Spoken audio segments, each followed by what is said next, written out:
So greetings everybody, I'm Gerd Leonhard, a futurist in Zurich, Switzerland. I'm also the founder of the Good Future Project, and the Good Future Project got started a few months ago, and the purpose of it is to bring about a good future, to create optimism, to create narratives about the good future, to define what a good future is. There's about 100 people involved. If you want to know more, just go to thegoodfutureproject.com. And this brings me to my special guest, Brenda Cooper, who is also a member, a supporter of the Good Future Project. And Brenda is an amazing science fiction writer. I've read her book last year. I think what I read was The Silver Ship and the Sea. And I will definitely get her latest one. It's called The Age of Dark, or maybe the other way around. But anyway, Brenda is from the West Coast in the US, from Seattle. And she will talk to us today about what she does as a science fiction writer and also technologist, as far as I understand it. And we're going to have a conversation about what the good future could entail and how we would bring it about. Welcome, Brenda. Thank you. It's a pleasure to be here. So maybe tell us briefly what you do and what is your connection to the Good Future Project. All right. As Gerd mentioned, I am a professional technologist. I actually help manage technology for a company that helps to build Seattle. It's a premier local construction company. And then I have been writing science fiction for about 30 to 40 years. I've got about 10 books out now. I have over 50 stories. And science fiction, of course, is the literature of the future. And I've been spending a lot of time trying to write about how we can have a future that's a future, a place that we want to live in. And lately that's been focusing on climate fiction, but I've also focused quite a bit on robotics and AI as areas of interest.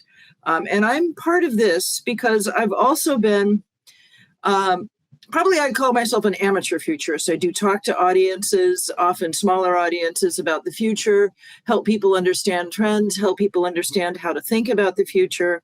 I really admire the work that Gerd is doing here with this. I love the people that are all working together on this. And I think there's maybe nothing more important for us as a society than to figure out how do we navigate our way towards a future that our children or our grandchildren can live in. Yeah, I mean, this is a huge topic, obviously. I think we first connected through our mutual friend, Glenn Heemstra at futurist.com, maybe a decade ago or so, when I was in Seattle, actually. Probably longer ago than that. Glenn has retired in the meantime, but he still remains a strong force in futurism. So maybe one thing that we should talk about first, I read a lot of fiction, science fiction. I am quite a fan of Kim Stanley Robinson and Cory Doctorow and William Gibson, and of course your work and many others, David Brin and others, right? So maybe we should talk about first, what is science fiction and the future? What is the relationship of this? Because a lot of science fiction is dystopian or very dark, or it's kind of, a lot of it is very heavily loaded on the dark side of things, just like most films, And how do we get this idea together of saying that the good future could also be a positive version of science fiction, much like people are saying Kim Stanley Robinson's, the Ministry for the Future is probably a more positive work on as far as science fiction is concerned. How do we get that all squared away? How do we create a good future based on what we do in science fiction? What science fiction can do is wrestle with new technologies, social trends, issues, scientific issues, things that come up, and give us ways to envision and how they might actually affect us as individuals, and to give us a way to attach sort of an emotional piece to it. So if I tell you a fact, say something about sea level rise, that fact may not really impact you as much as if I tell you a story about the way that a small boy is impacted by the fact that he's going to lose his childhood home to sea level rise and is going to have to move. That's going to give you a little more of an emotional feel.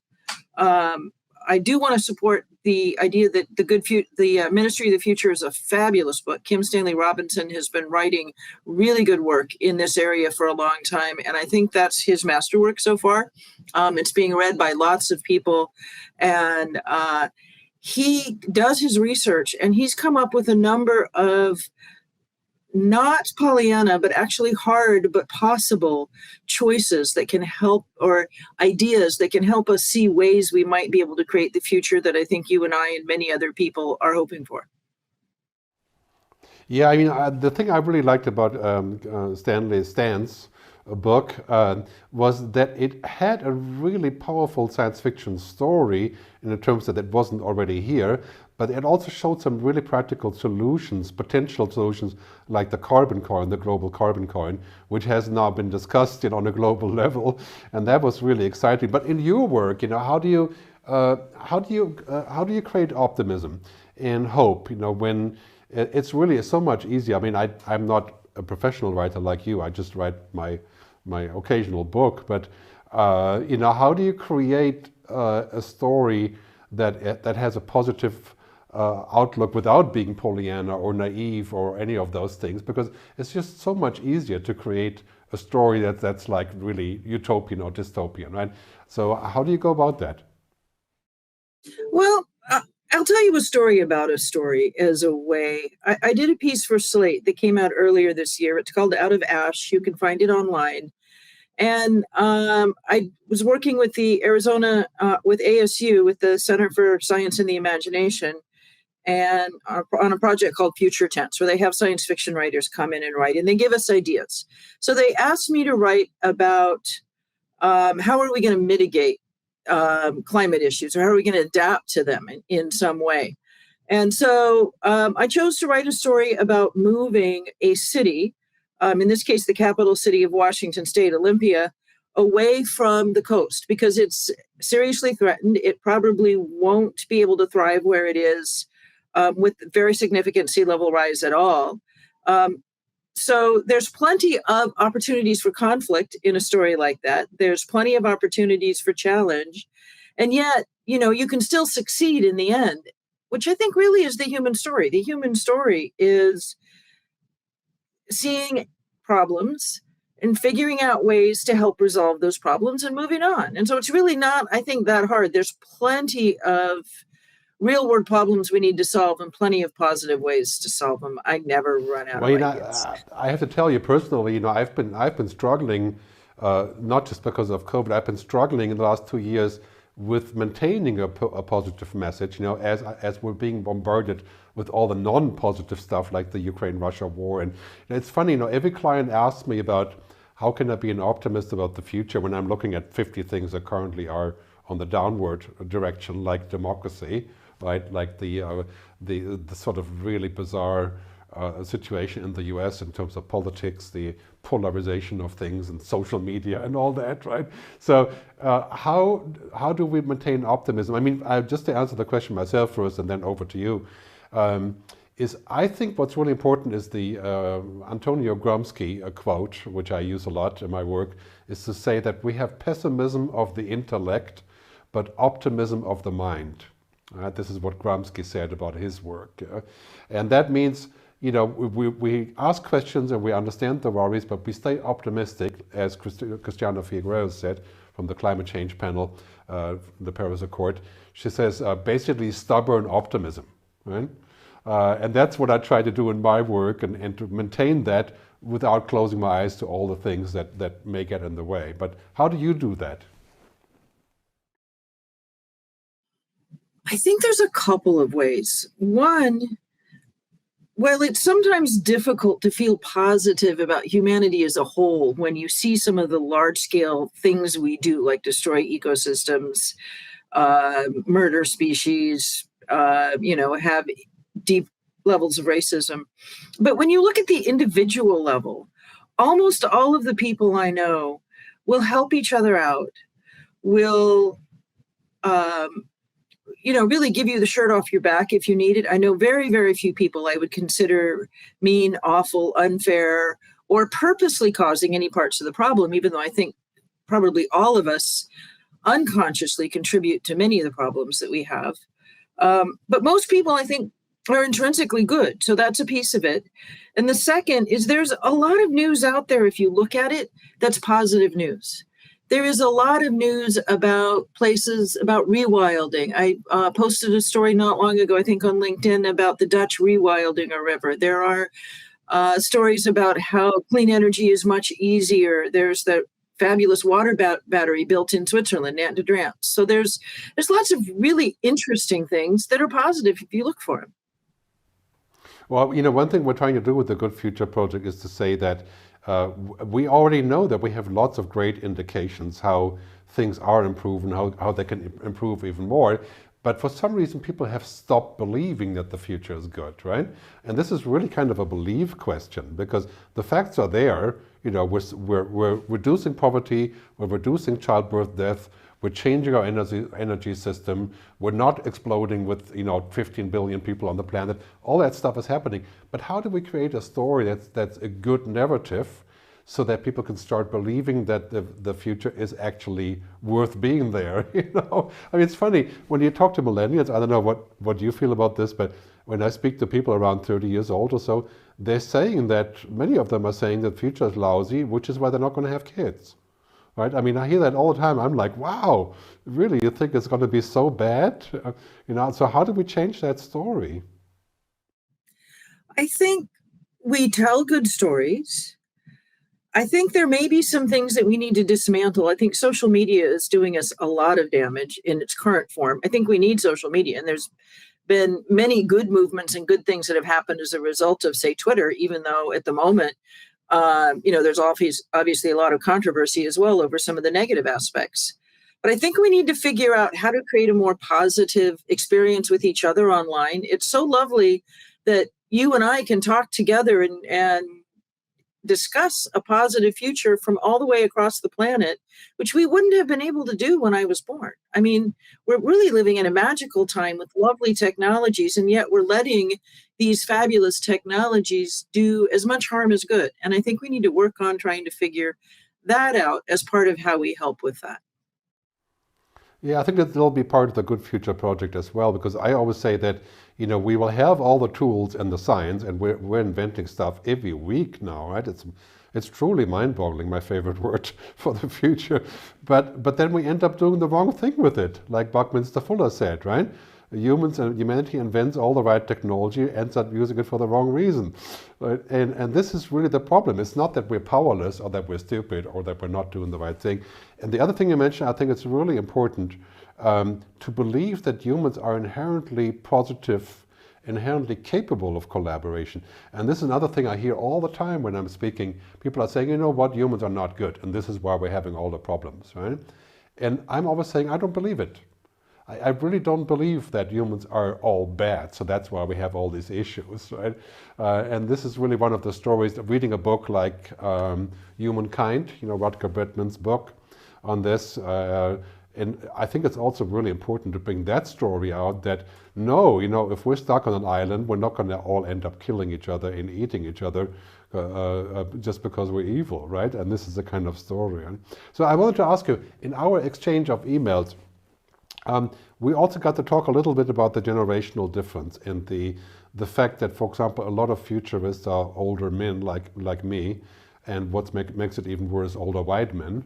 And it seems like a very difficult challenge also for the Good Future Project to bring in more women, bring in more minorities, and this is of course a goal of the project. And are you seeing that this is changing, that younger people are coming in and people from developed countries, and the picture of futurists is not just going to be older white people?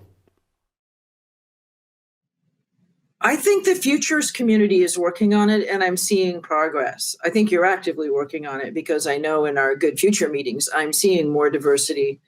I think the halls of power haven't quite adapted yet, though. I think if you look at governments, particularly in America, I think we have, if you look right now, there's most people in government and in power over 60, and some people over 70, over 80, and I think to some extent that's not making enough room for younger people to be heard. And we certainly have not done all the work that we need to do in order to make or give room for people of color to be heard. This is something we're struggling with just in the company that I work for. As I mentioned, I work for a construction company, and as you can imagine, construction is historically white men's work.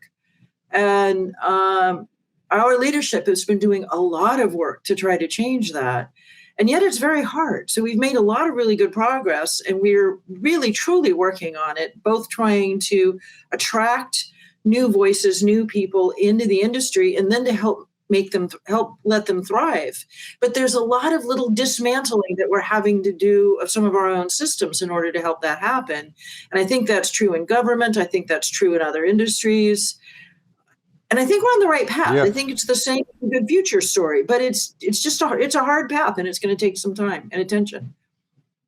It's the other thing I'm concerned about is in that context is the millennials, the people roughly between 23 to even 35, even 40. That generation has been kind of dismantled by COVID, because they were just getting out to get a job and then it all collapsed, right? I really believe when I look around here, the 30-year-old people, they are now taken over, and of course the money is shifting from people like my age, shifting to their kids. So basically in 5 years, a lot of the power will be with them, right? And this is something I think that the Good Future Project also has to work on, is bringing a lot more of those people to engage with the future, because ultimately the future is going to be made by them. They're going to have 50, 60% of mind share, right? Yeah, I know a number of young people. I try really hard not to just hang around people like me. And the young people I know, a lot of them give me a lot of hope. They're passionate about, say, dismantling racism. They're passionate about the climate. They're hopeful. I mean, not all of them. There's a cohort, I think, that is the future is terrible. We were just talking about that cohort. But there's a strong cohort of young people that seem very entrepreneurial, very interested, very global. And I really am excited about them. Yeah, I have particular hope about women, because another thing that's happened, because I draw a lot from the speaking gigs, in examples here, but basically when I get to speaking gigs, I usually have, and I don't know why that is, but it's basically, I get a lot of women between 25 and 45 coming forward and wanting to do similar work and being more interested, a lot more than the older men. So this is a trend I see everywhere, in pretty much every country, and makes me very hopeful. And then I see politicians like Jacinda Ardern, or the Finnish woman, what's her name, Anna Sami Anna, or one of the two, the one with the video, right? And I've got to say, this is really great. And I, seeing Alexandra, AOC, Alexandra, what's her name, Cortez, the congressional speaker, congressional, well, she's in Congress, let's put it that way. And see people like that, and right, and I'm thinking like, okay, this is really interesting, it's forming. So let's hope we can catalyze that with the Good Future Project. I want to talk about one more thing that's really important for us to clarify with the Good Future. Many people say when I speak about the Good Future is that good, being good or not good, is a very individual thing, right? So how can we think of a good future that is good for everybody when we can't define good? So I want to ask you what you would define as good or a good future.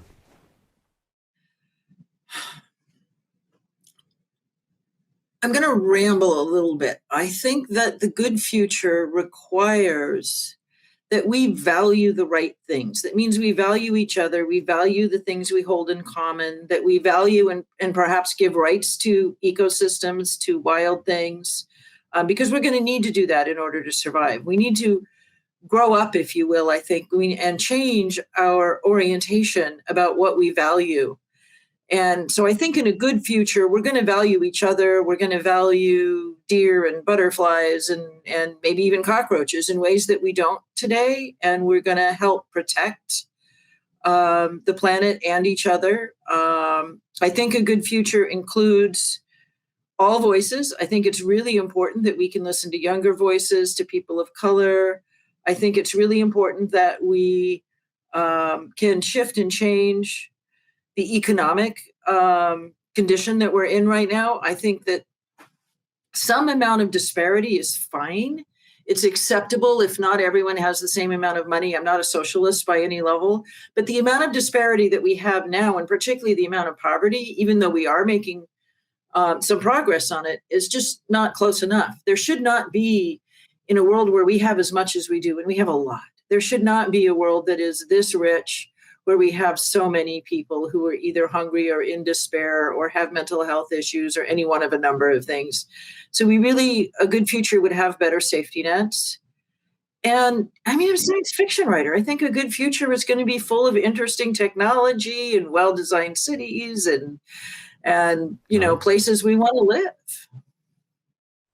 Well, it's funny that because I get this question all the time about the good future, I kind of tend to feel like what we've done so far is we have equaled good with well off, like economic terms. And I think that's just so completely wrong.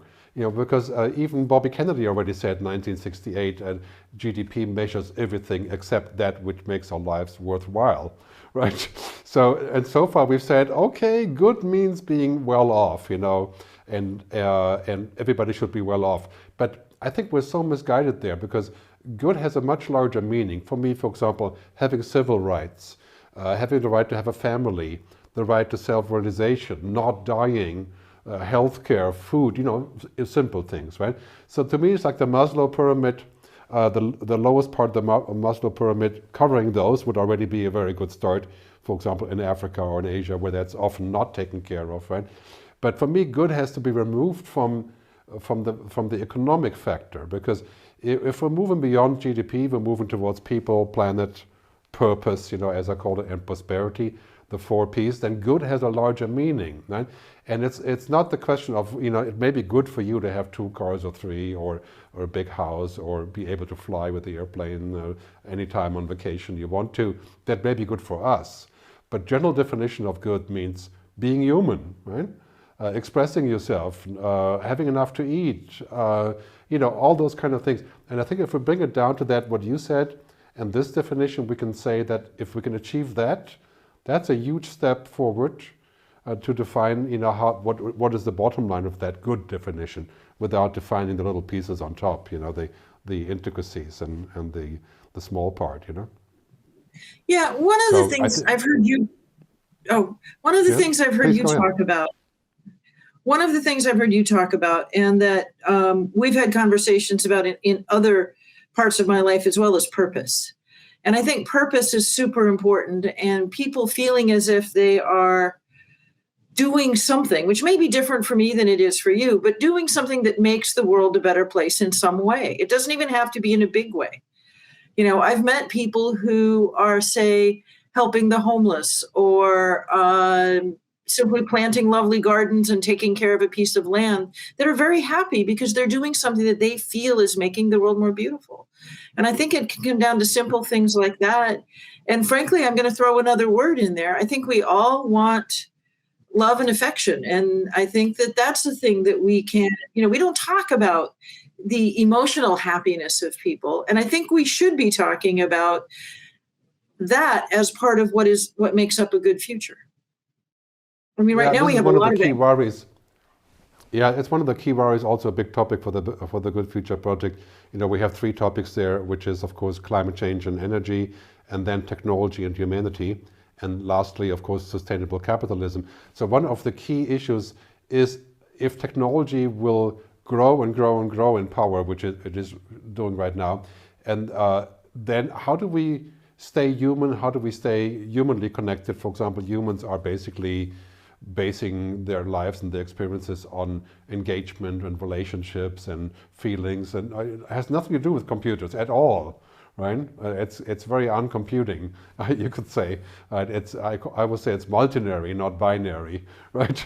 How do we maintain that? How do we protect it without pouring out the baby with the bathwater? Like with AI, when artificial intelligence becomes actually intelligent, right now it's just kind of smart, right? How do we keep that in balance, and what's your view on this? Do we have to worry about that? Yes, we have to worry about it. I don't know that I have the solution. I've been writing about it a lot, about how we deal with both AI and robotics, and just generally being surrounded by a lot more technology. We ourselves are becoming, a little more technological. I'm not wearing it right now, but my Apple Watch runs my life. I think that it's really important that we design technology in such a way that the technology doesn't exacerbate the problems that we have now. We've explored and looked at the algorithms for a lot of the social media companies. I haven't done this personally, but I've read about it. And many of those algorithms support the sort of institutional racism or some of the other problems that we're trying to resolve. And so I think we need to build these algorithms in a way that helps us to resolve that. We need to be very careful, I think, that we don't allow AI, even in service of good, to become an overlord. So we need to be careful about how much power we give it. And I think that's a pretty interesting and difficult question, because frankly, it's already in every piece of software I buy has something that at least some marketer is calling AI. Whether it really is probably a significantly different question. But there's a lot of work going on in order to help have computers take bigger loads and manage larger amounts of data and do more than people individually are capable of. And I think we need to be careful of that, and yet understand it could be a big force for good. Yeah, and this is of course the hard part, because if we have too much of a good thing, as I like to say, right? This is like coffee or alcohol, cigarettes, whatever drug you choose, right? A little bit may be okay, but like coffee or cigarettes, if you're so inclined, or alcohol, but a lot of it would kill you, right? And I think it's the same with technology, that there needs to be a way of saying this is good enough and it's fast enough but it's not going to run my life, just like alcohol shouldn't be running my life when I drink a beer in the evening. And I think this is a really, really important conversation, because technology is now so powerful, and that's why I've been asking in my speeches sometimes that we should have technology companies that create what I call the technocratic oath, like a Hippocratic oath, right? So a doctor isn't going to use his power to kill people, right? That is the oath of a doctor, or to do bad things. And I think we should have the same for technologists, and say, well, let's not use your power to create bad human side effects, or to purposefully undermine humanity, or by indirect design like Facebook, which essentially creates a business model of dehumanization. And in my view, that's why I left Facebook a long time ago. And this is a very big issue, as you said earlier. Today, we're sitting here looking at social media, which used to be a good thing, and now it's become toxic, right? And this is not the fault of Zuckerberg or any of individual person, but it is the result of more machines taken over doing useless stuff, right? And basically we are the outcome, we're being impacted by AI in such a way. So that's, in my view, that's a big concern that the Good Future Project needs to look at. How do we keep technology human? I'm going to take you up on that in two ways. One, I think we each have some of our own responsibility for that. For example, my Facebook feed is not toxic. I don't react to memes. I don't post very much really strong political posts that are not, like maybe well thought out. I tend to post happier things. I tend to react to happier things. And in general, I keep track of a lot of my friends who are all over the world on Facebook in a way that works for me. But I know a lot of people who don't do that and have a very different experience with the very same platform.